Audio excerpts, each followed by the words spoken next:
Welcome to the No Streetlights podcast. I'm Aaron. And I'm Tim. We'll be engaging in stimulating conversations every week. We want to encourage societal growth towards kindness through understanding. These conversations and the associated language can be triggering. Listen at your own discretion. But please reach out if we need to be doing something better. So, let's take a breath, relax, and be welcome.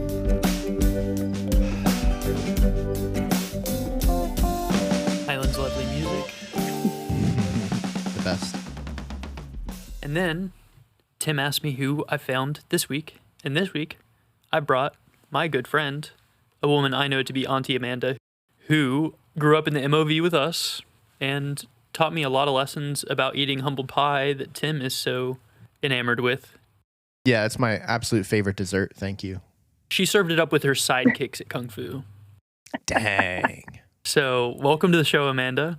Thank you. Good to be here. Do you want to introduce yourself? Okay. I'll tell you a little bit about how we know each other, Sure. where I am now.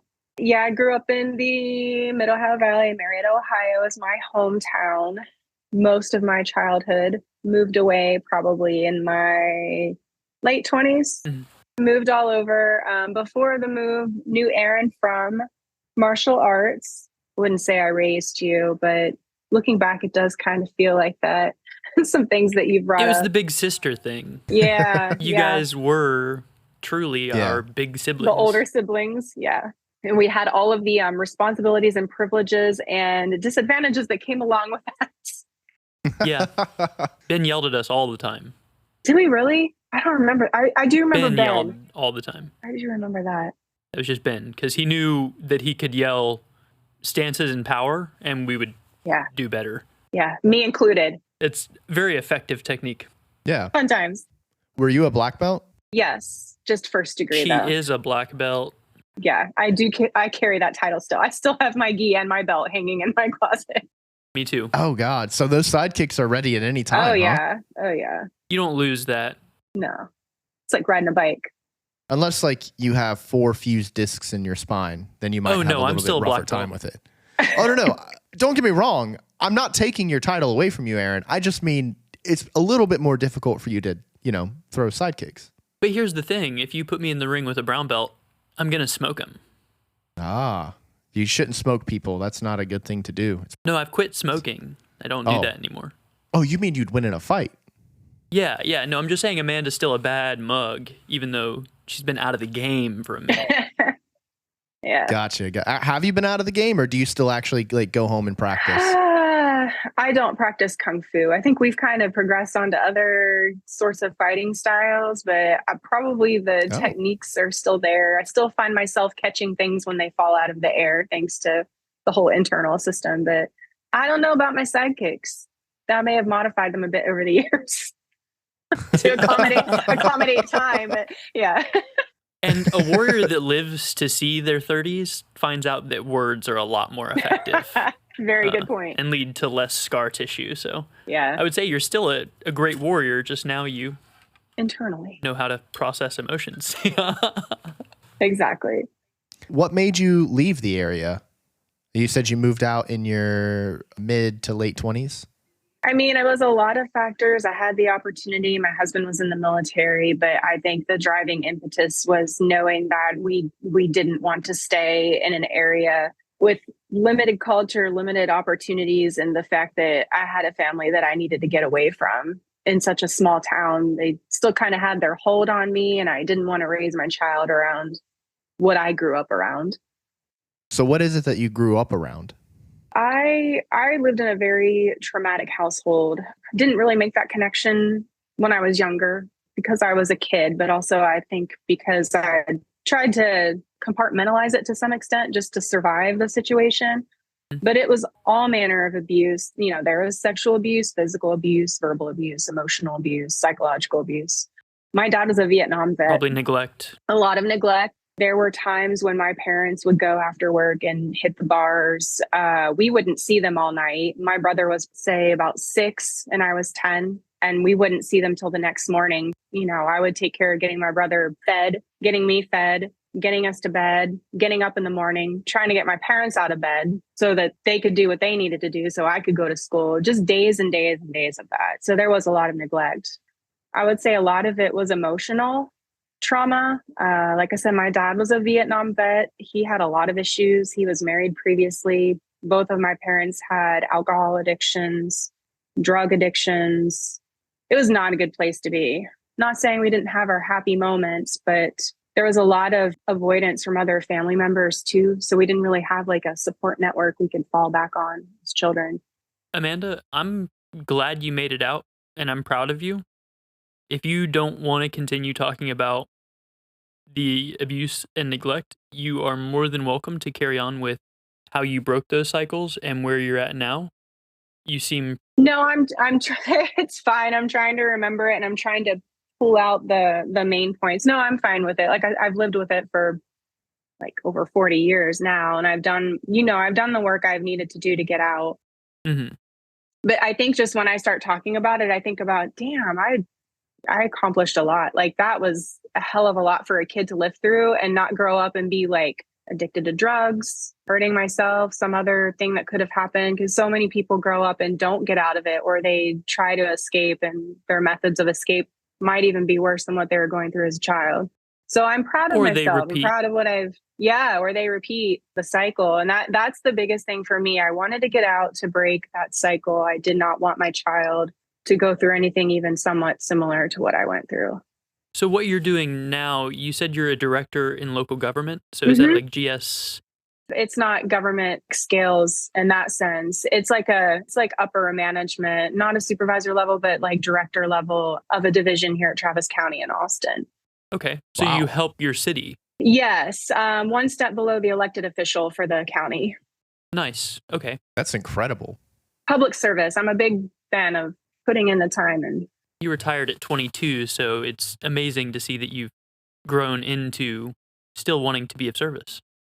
I mean, it took a long time to get here. Don't get me wrong. I worked a lot of private sector jobs, and the move to Austin was a big wake up call. But I started with city government and then slowly made my way here. I would consider myself successful, even if it may not be my chosen end game. I've done well for myself. It's been a long, hard road. I agree. I think there's a lot to say about it too, seeing as the environment you grew up in, that you still want to help people. It sounds to me like you've witnessed some of the worst things that humanity can do to each other, and you still want to provide like a service to the public and help people. I mean, if anything, that speaks greatly about your character and how you're a good person. Thank you. I know some people tend to go the opposite route, and it's more of like a lash out, vengeful sort of thing. Yeah. I don't know. I've just always been that way. I've been empathetic, and I've always had that drive. I've always wanted more. I've always known I want to be better than what I have been. I've always wanted to get out, do something better for myself. And I've just always focused on that in order to get through certain times. Right. The part about outgrowing your family that sucks is that you do lose those connections. That this is your preloaded party that you're supposed to go through your adventure with, and you've decided that they're not correct for the build you're going for. So it is difficult to outgrow and level up into a different reality than your pre-generated party is taking part in, but it is worth it if you're called to do something different. Yeah, and speaking to that, I may have had it a little easier than some people because my parents were kind of checked out. So while I wanted them to be on that adventure with me, a lot of times they weren't. You know, they didn't support me in going to college. They didn't come to my wedding. I moved, bought my first house. I think my mom visited one time for like 5 minutes and was on her way. I guess I had it easier than some people to break away completely, but there's still that like yearning for that connection and wanting them to be part of your life. But eventually it's like you're putting all the effort in, you're watering that plant, so to speak, and you're not getting anything back. So it's like, why am I investing all of this time into people that can't return even the smallest amount of reciprocation? And then it's just easier to cut ties that way. It's still, don't get me wrong, it's still lonely. Especially when you move across the country and there's like nobody here, and no family here. But it made it a lot easier, I think. Yeah. I guess I could thank them for that. They kind of cut the ties first. Do you regret it at all? I don't know if I can objectively answer that. I'm sure there have been times when I have, and maybe small parts of it I may have regretted. When my mom got sick and had cancer, went through that whole process and was dying, I regret that I maybe didn't reach out to her sooner for the sake of my son, maybe not so much for me. I think at that point I was in a good place where I didn't need her anymore, despite the fact that they make you feel like that's a tie that should never be broken and the strongest tie when it's not. I did regret a little bit that my son didn't get to meet her a little more, but I never regretted getting out of there so he wouldn't be subjected to it. Yeah. If that makes sense. It does. It's a very complicated question. It's not one of those things where you can just simply say, I don't regret it or I do regret it. Yeah. There's always going to be a part of you that wants that bond, the connection. It's hard to imagine having to cut that out of your life completely and not having parts of you that think, did I do the right thing? Yeah. It's abundantly clear from the outside as somebody who is going to be seeing you, like seeing you right now for who you are, Amanda. You and Ben have so much love in your hearts and in your lives that despite the severe trauma you have from your parents, you decided to bring a child into the world together in order to create a beautiful human being. Of course, you'd be yearning for family. You're willing to build it, even though it's one of the hardest things a human can undertake. And let me tell you, for the longest time, I did not want a child for that reason. I was afraid I would fuck that kid up. And I would venture to say that Ben has probably felt the same. Going back to what you were saying, Tim, I think anybody who can definitively say, yes, I regret it, no, I don't, probably still hasn't quite come to terms with it. I don't think that's something. And I think if you definitively answer that, you're not really quite where you need to be, I would argue. But yeah, having a kid really, really made it difficult because you're going through pregnancy. You know, you have a parent who did the same. There's so many questions you want to ask. You have complications. You want to reach out. Like you need that. Like we're social animals. We need some sort of family. Being that far away made it easier to where I could pull in the people that I needed and build my own family, which is what I did before I moved as well. I had the people in martial arts that surrounded me and loved us both. And that's what family is. And that became my family. And it put everything into perspective. I didn't need the people I was related to. They weren't providing what I needed. Right. They didn't want to provide what I needed. I think it's very important for us to point out the fact that if somebody does feel like they are in a position where they can't cut out their family just because they're family, that's not an excuse. You can, if you so need to, cut those ties so that you can grow and become a better person and shape your life the way you want it to be shaped. You don't need to be held down and anchored just because somebody is related to you, just because they're blood. Yeah. I think so much of it is driven by guilt. It's an attempt to control someone by making them feel guilty. Yeah. And it's like any other kind of abuse. Yeah. You don't have to feel guilty about that if they're not healthy people. Yeah, that's manipulation. That's emotional manipulation, plain and simple. So yeah, no one's entitled to your time. But I do want to focus on the positive here since we are being our own light. So now that we've qualified that you've also been around when there are no streetlights, just shine for us. Are you prepared to brag? I'm not a bragger. Like I told you, my actions, I let my actions speak for me, which may not be the best thing in the world. Sometimes they don't speak very well or loudly enough. But I think finding my husband, who had been through a similar, not similar in the sense that exact same experiences, but the fact that his childhood was not the best. And so many of us back there, knowing there are people like me, that helped me. And I realized that these people are fine. These people are great to be around. I want to be like that. I surrounded myself with people who were better than me. I have always done that. And I will always continue to do that. I don't let pride get in the way of that. I want to be the dumbest person in the room. Preach. Because I'm not going to learn. I like to be uncomfortable. I'm a weirdo. I like to be out of my comfort zone. And maybe that goes back to my childhood and just being in that situation, but that's where I feel comfortable when I am Well, uncomfortable. stress encourages growth. We learned that early and in an unhealthy way, but that doesn't make it less true. Yeah. Yeah. Moving, I won't say all over, but we moved to Tennessee. I've lived in Virginia Beach. We now live in Austin. So I've been exposed to a lot of different family dynamics, a lot of different family situations. And I've learned that being away from everyone, moving across country and being able to do that has taught me that I'll survive. Like there are things to do, there are people to meet, there are things to learn. It's given me strength, so I haven't felt that pull or that tie. Losing my parents, that really helped. I hate to say it, but that was like there's nothing I can do about that situation now. It's done. Even if I wanted to do something, I can't.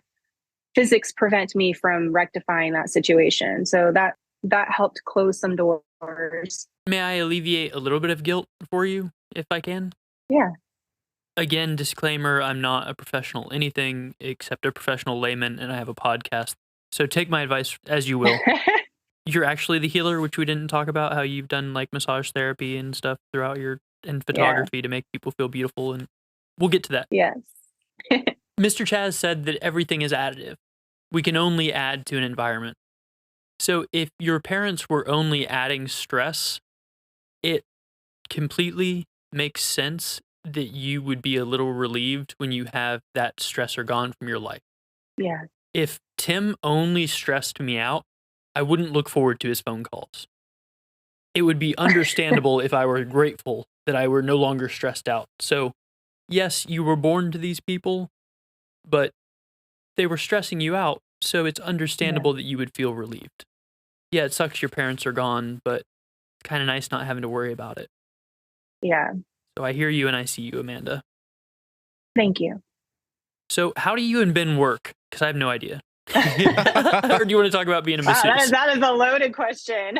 I tend to stay a lot in my head, and Ben is one of those people that gets me out. Ben is the opposite. Ben is never in his head.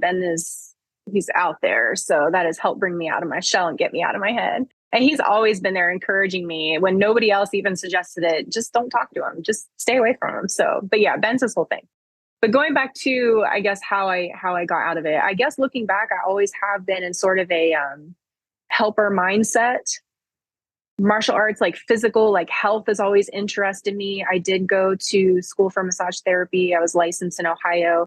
I lost that when I came to Texas, but while I was in Ohio, I got to help a lot of people who would see me after getting chiropractic work done, mainly like car accidents, but some were like people who had just worked really hard, difficult jobs and their bodies were hurting. And you could see like it was almost like a physical manifestation. Like they seemed like they were exhausted. You could tell they were hurting. Their moods were different. And I felt like that helped me for a while to be able to focus on healing other people. And I think through healing other people, it made me feel like I was healing myself. Because even though I was hurting, I was still able to help somebody else. It took the focus off of me. Like I said, I tend to stay in my head a lot, and it's not a good place all the time, or it wasn't back then. It's much better now. It's a nice place now. It's a nice Airbnb. I enjoy being in my head now. Back then, not so much. That's fair. It kind of reminds me of what we were talking about with Melissa, about how she was able to take an opportunity to reflect somebody's humanity back at them. And that was how she helped heal others. To me, it sounds kind of like you used the other person as a mirror to reflect yourself back at you, which that's just kind of how I'm reading it. And honestly, I think that's a great technique for people who might need to remind themselves a little bit about their humanity. That's a good point. Even just having someone there to confirm, like, yeah, you're not crazy. No, it makes sense. Yes, we should be doing this. Yeah. Martial arts, helping to teach, younger children coming in with the kids classes. That was an eye opener. That made me feel like, oh, I can be around kids. I'm not off my rocker. Like they don't scare me as much as I thought they did. Like I'm watching them grow. They trust me. Like I'm teaching them things, and it's making me feel like I'm accomplishing something good. Like I'm giving them confidence. I'm teaching them to defend themselves. So if they're in a situation like I was in, maybe the same thing won't happen to them. That helped me as well. What else? Aaron, you mentioned something, massage and Photography. Yeah. So that was a big one for me. Photography wasn't something I really started until I moved away. I don't remember what started me picking up a camera, but I remember I'd been taking pictures. And then when my husband was deployed the first time, I, on a whim, decided to get some boudoir photos done just because you're newly married. And I wanted to send him something nice, and we missed each other and hadn't seen each other for a while. I rescheduled that appointment so many times. I didn't feel confident enough to be in front of a camera. Honestly, I didn't feel attractive enough. I see the pictures and I'm like, wow, I could never look like that.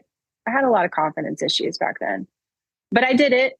I couldn't stall any longer. I went through with it, and I saw them, and I told Aaron, like, I didn't even recognize myself. Like, they were amazing. It was like a completely different person. And I started to see like myself shine through in those photos. And I was like, it kind of drove me to want to do the same thing, like for other women, because I knew I couldn't be the only one feeling like that. And I know a lot of women go into that specific niche of photography because they want to be able to give that level of confidence to other women. I did start my own photography business in 2020 when COVID hit. I put it on the side while I'm in grad school. So I take pictures here and there for friends and family, but I'm not like fully professional. Did wedding photography professionally for about 5 years, but I just keep going back to the whole boudoir niche because I feel like I could really do some good there.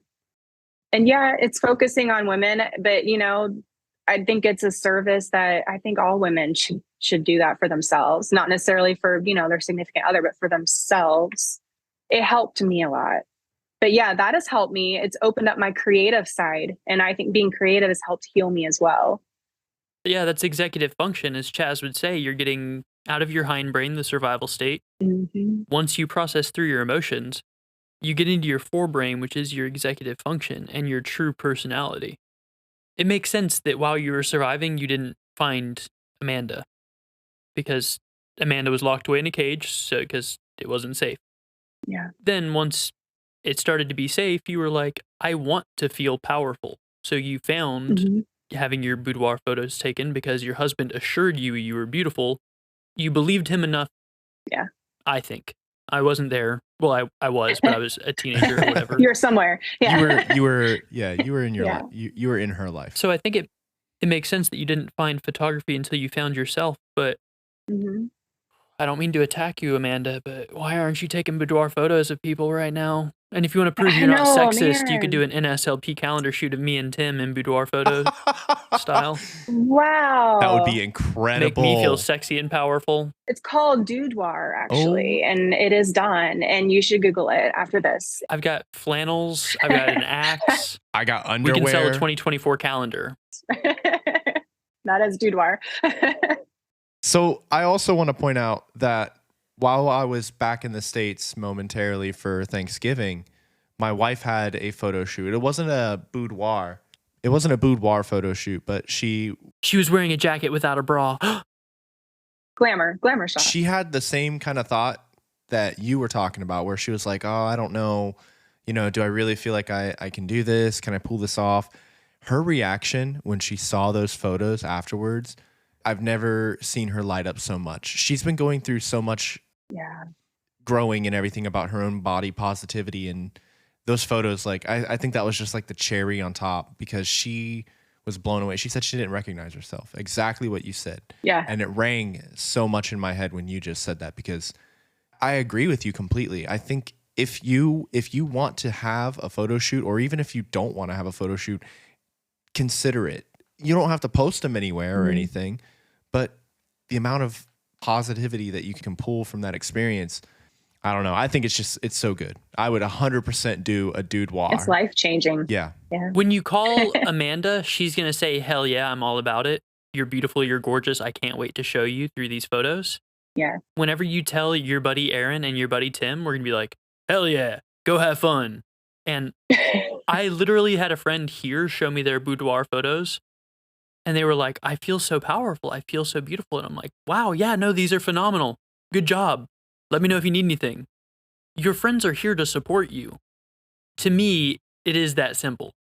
You should just be able to see that you are beautiful and you deserve to go have photos taken and to feel that way about yourself. I agree.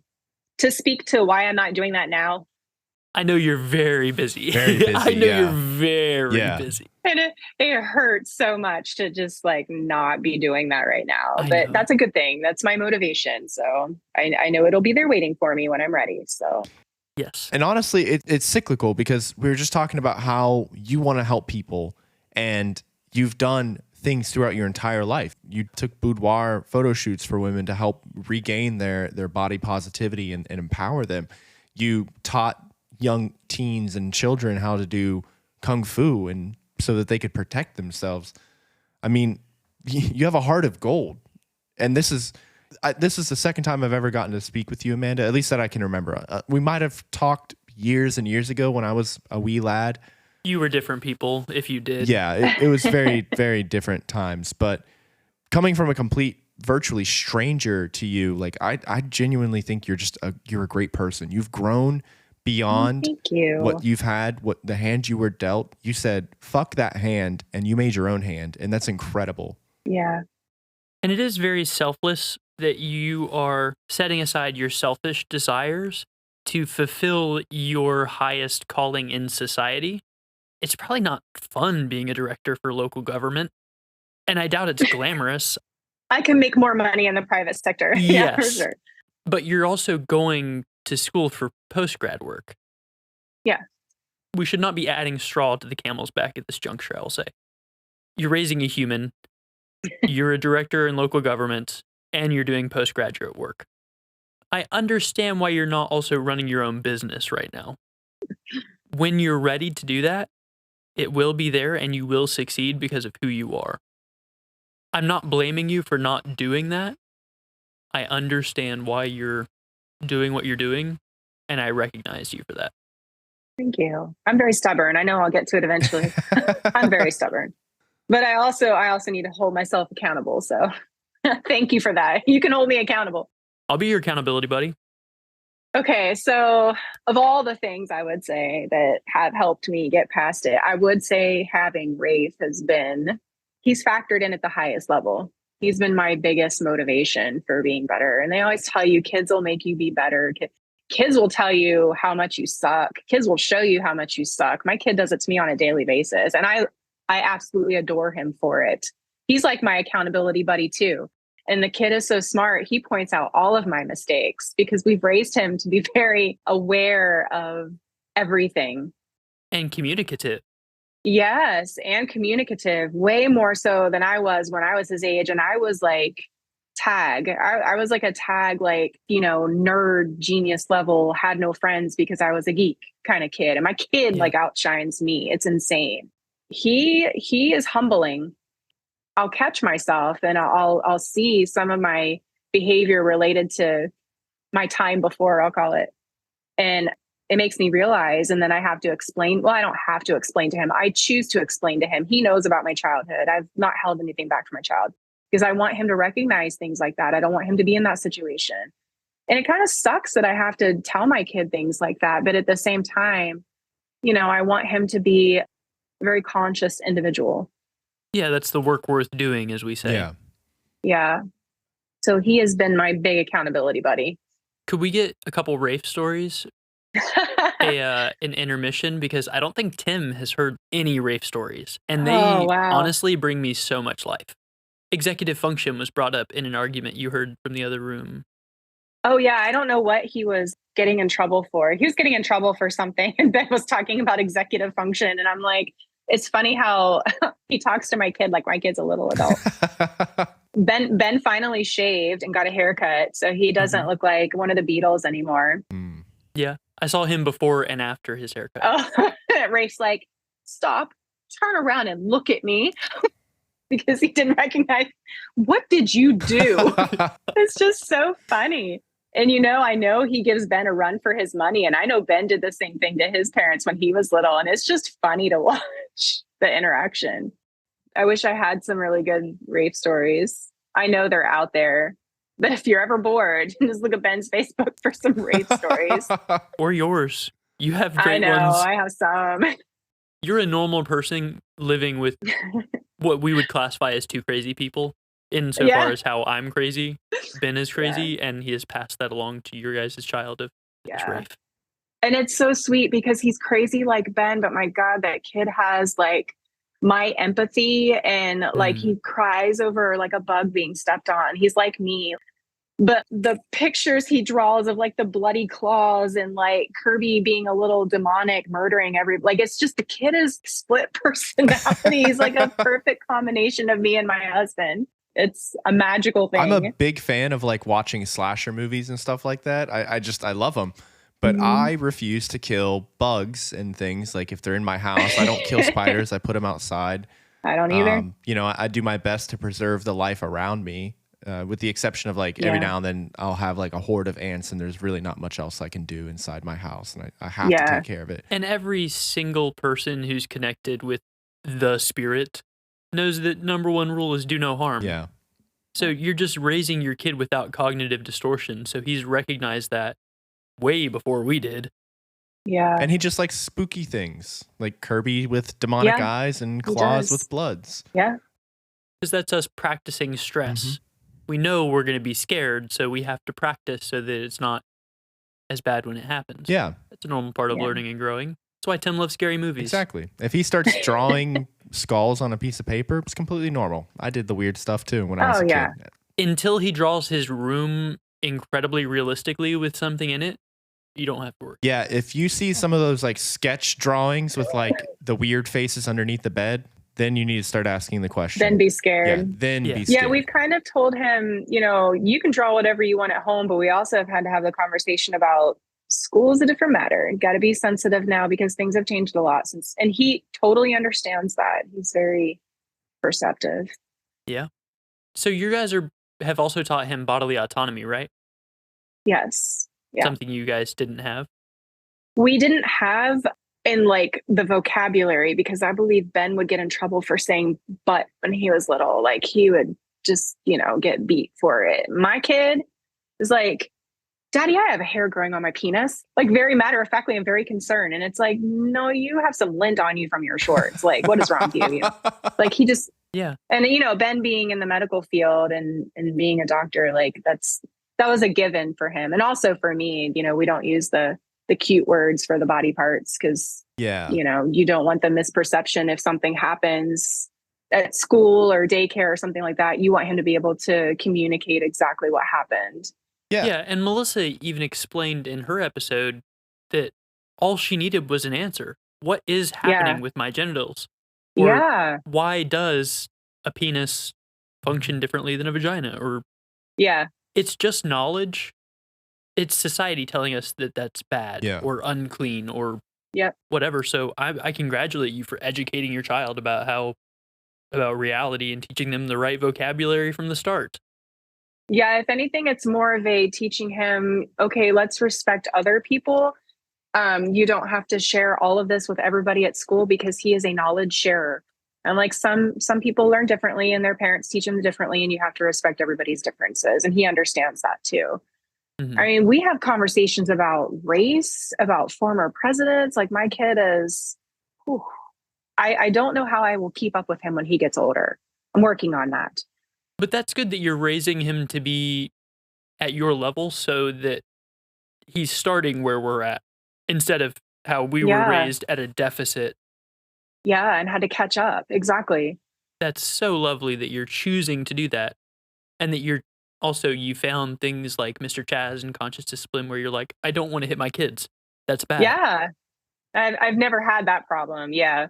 Yeah. If anything, he would probably look at us and be like, what are you doing?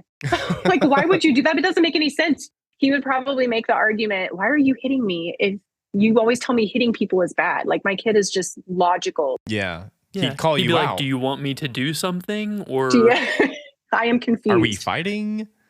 Are we fighting? I can definitely see why Ben talks to him like he's a grown up. I mean, it does have its drawbacks. There are times where he doesn't recognize like the boundaries and like the relationship between parent and child, and times because he's still 7. I mean, he's smart, but he's 7. Yeah. So there are things you cannot do, son. No, you cannot play Minecraft for 3 hours. And it's finding that balance between recognizing his intelligence and yet establishing structure and some sort of discipline. Right. Yeah, there's a huge difference between parent and friend. Yeah. You're still responsible for his growth and development, and you have to hold him accountable. Yeah. Otherwise, you're going to raise another dickhead, and we have plenty of those. Yeah. World's filled. We have too The many. capacity. Absolutely. Overcapacity. Exactly. I worry about a lot of kids. I don't worry about Rafe. Yeah. I don't either. Sometimes I am scared, and then he surprises me with how resilient he is despite how sensitive he is. And I know when I see that he's one of my greatest achievements, because that is something that I struggle with.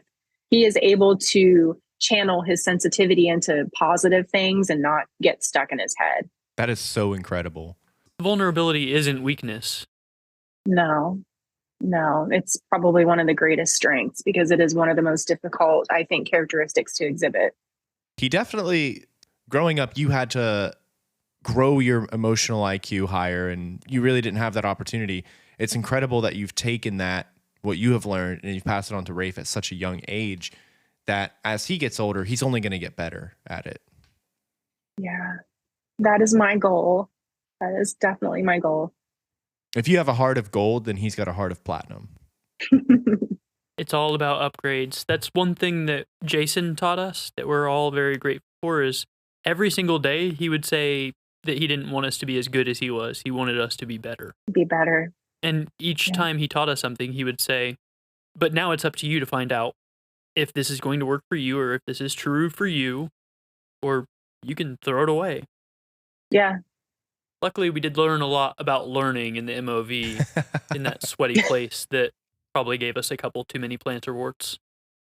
Yeah, for sure. I think we've all had our share. Oh, man. Tim, do you have questions for Amanda yet? Because I'm reminiscing now. Nothing wrong with that. What was it like dealing with Aaron when he was younger? How did you emotionally handle Oh, that? man. I don't know what I'm allowed to say. Everything. What You're am allowed I to say it all, allowed to? man. I'm transparent. 100%. Man. You can almost see through me right now. I'm so transparent. He is the glowing, beautiful man. I know it's come up before, but the hair. It's just hair. the hair. Yeah. You had hair. I remember those days when Aaron had hair. I'm now a bald 30-year-old man.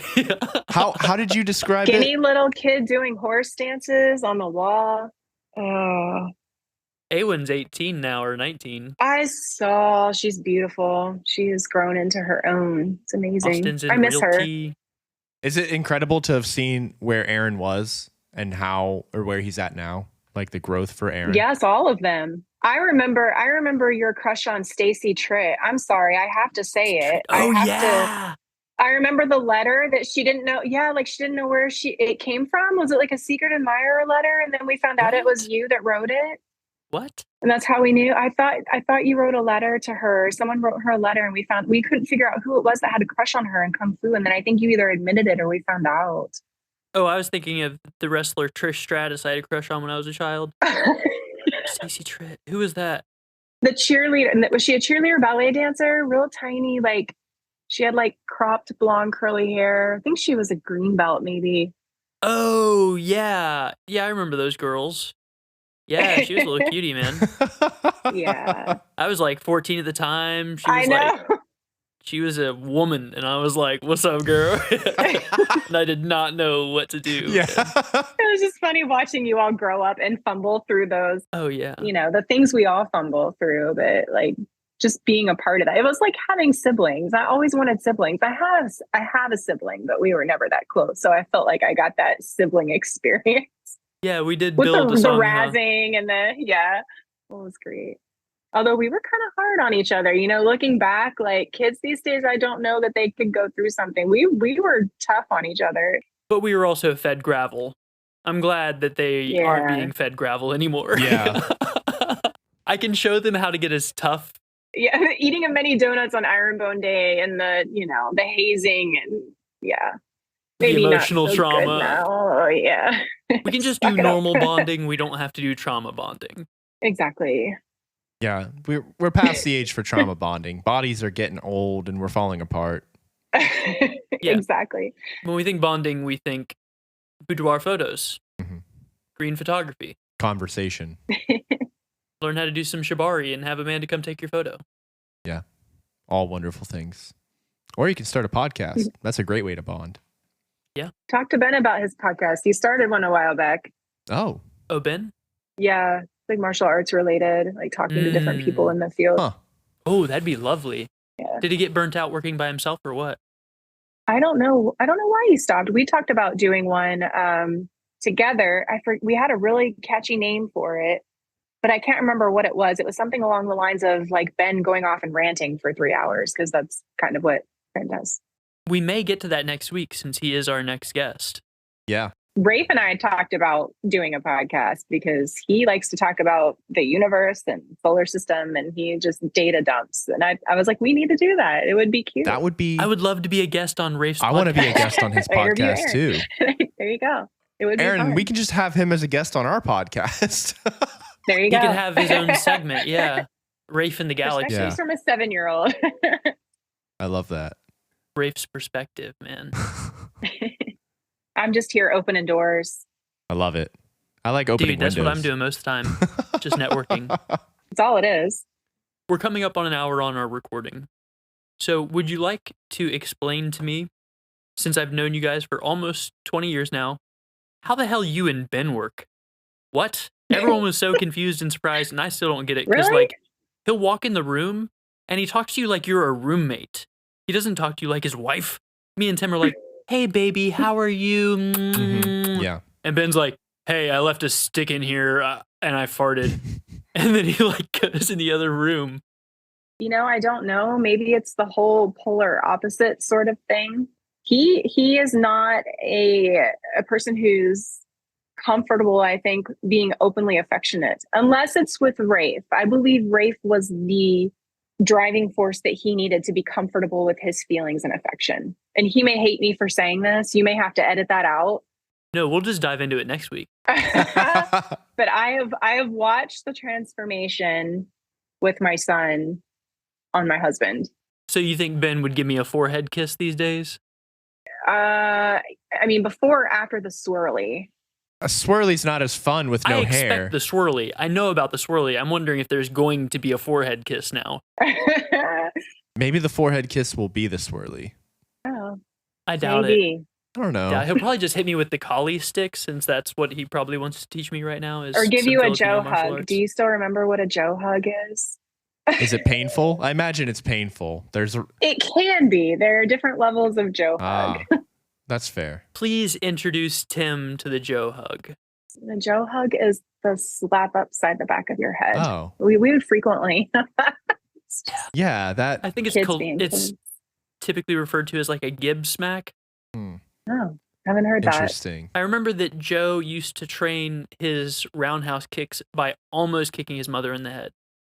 Oh my. Because who do you not want to kick in the head more than anyone in the world? Your mom. So he Especially would train, Joe's mom. Yeah, she's a sweet. She is. So he would throw kicks at his mother's head with the intent of not hitting his mother in the head. So that's how he trained himself to spar. Huh. Is he would just She is a not, trusting lady. Yeah. just not hit his mother. And you know that it worked. He never kicked unnecessarily. Lightning fast and accurate Yeah. beyond belief. Yeah, I've learned that anything that originated from Kung Fu in Aaron's life typically surrounds something with pain. Like everything Aaron's ever told me about during his times in Kung Fu and all of his friends and all their like inside jokes and stuff, it all seems to be like exactly like the Gibb smack. It's something related to that, you know? It's like, yeah, man, just go shake his hand. No, it's going to probably hurt for some reason. I don't know how, but it's going to hurt. Growth is painful. I don't know. Yeah, that was Aaron's motto for the longest time. Pain is weakness leaving the body. And he made sure body, to tell yeah. you every single chance he got because we were young and dumb. And I would be like, I want to spar with Aaron because Aaron's in Kung Fu and I don't do martial arts. So how good can I do? And then Aaron would like Not well. mop the floor with us because we had no idea what he would like do like a spinning kick. And I'd be like, what's the defense to that? Like you just sit there and take it. Aaron. I don't know how to punch. No, I was eating those hits like it was a bowl of chicken. I was Amanda, finger licking. You have Rafe. You understand that boys fight each other and stuff. And I didn't know how to teach because I was also a child. And they were like, I've watched television. I must prove my valor and honor. Yeah, something like that. And I was like, I can fight you if you want. No, you were very eager, and I thought I was Yes, a Power I was, Ranger, 'cause not Valor. Yeah. I just wanted to transform into the White Ranger. I wanted to be, Yeah. what's his name? Jason David Frank. Oh, something that may inform our closing remarks. Amanda, do you remember what Kung Fu means? Isn't there a mastery in there somewhere? Mm-hmm. I feel That's like how I it just starts. failed. I feel like I just failed. I should give Nope. up my black belt. No, you still got it. Mastery through time and effort. Well, I'm glad you remember. You young kids, you need to carry the torch because I got too much in my head. Yeah, you're busy, man. Yeah. Mastery through time and effort. Practice doesn't make perfect. Perfect practice makes perfect. Yeah. That's something for Tim to Whew. chew on before he talks to Ben is mastery through time and effort. Again, right? Everything surrounding Kung Fu is painful. So I have broken several digits with him. So just having him on the podcast is probably going to break my brain because he is a Yeah, very smart guy. it will. And I am very interested in our conversation with him. But before we head on off here, Amanda, there's one last thing that I do want to say.